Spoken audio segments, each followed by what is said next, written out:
लालची व्यापारी। रामगढ़ नाम के एक गांव में नीरज नाम का एक आदमी था।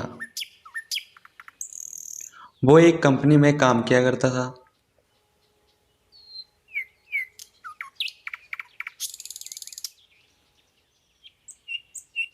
लेकिन महामारी के दौरान उसकी नौकरी छूट गई थी। कई दिन बाद लॉकडाउन हटा और वो काम ढूंढते ढूंढते एक गांव के चौराहे पर रुका। वहां पर दो लोग। अरे भाई साहब, क्या करें, ये लॉरी वाले तो महामारी के डर से आते ही नहीं, जबकि अब लॉकडाउन भी हट गया और महामारी भी कम हो गई।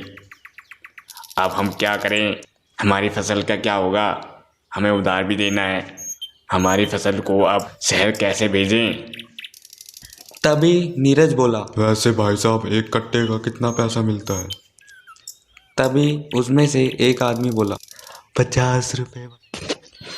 तभी नीरज ने सोचा, क्यों ना मैं ट्रैक्टर ले लूँ, मुझे बहुत फ़ायदा होगा, ये सही मौका है।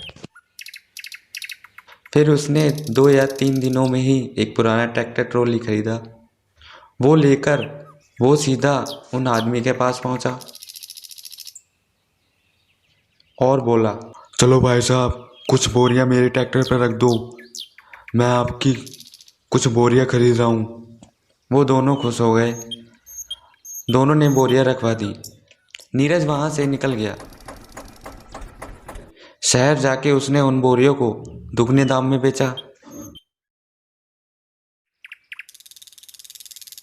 खूब पैसे कमा लिया। उसको फायदा होने लगा तो वो यूं ही काम करता रहा।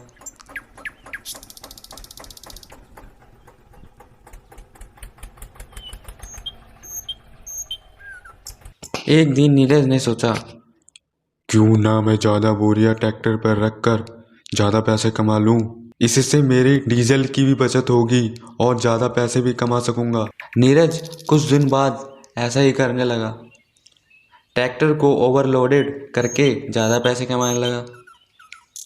एक बार नीरज ट्रैक्टर की कैपेसिटी से भी ज़्यादा ट्रैक्टर पर लोड भरकर जा रहा था। उसी गांव में एक रेलवे ट्रैक थी। वहां पर कोई फाटक या गेटमैन नहीं था।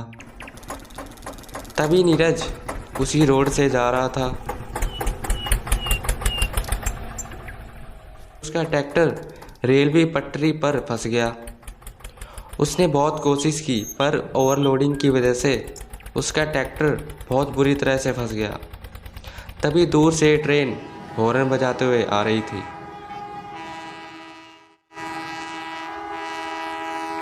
वो ट्रैक्टर को निकालने की खूब कोशिश कर रहा था, मगर ट्रैक्टर टस से मस ना हुआ। ट्रेन उसके बहुत करीब आ चुकी थी।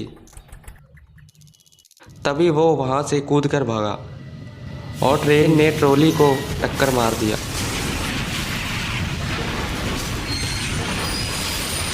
ट्रॉली को तोड़ दिया और उसके ट्रैक्टर का थोड़ा बहुत नुकसान हुआ।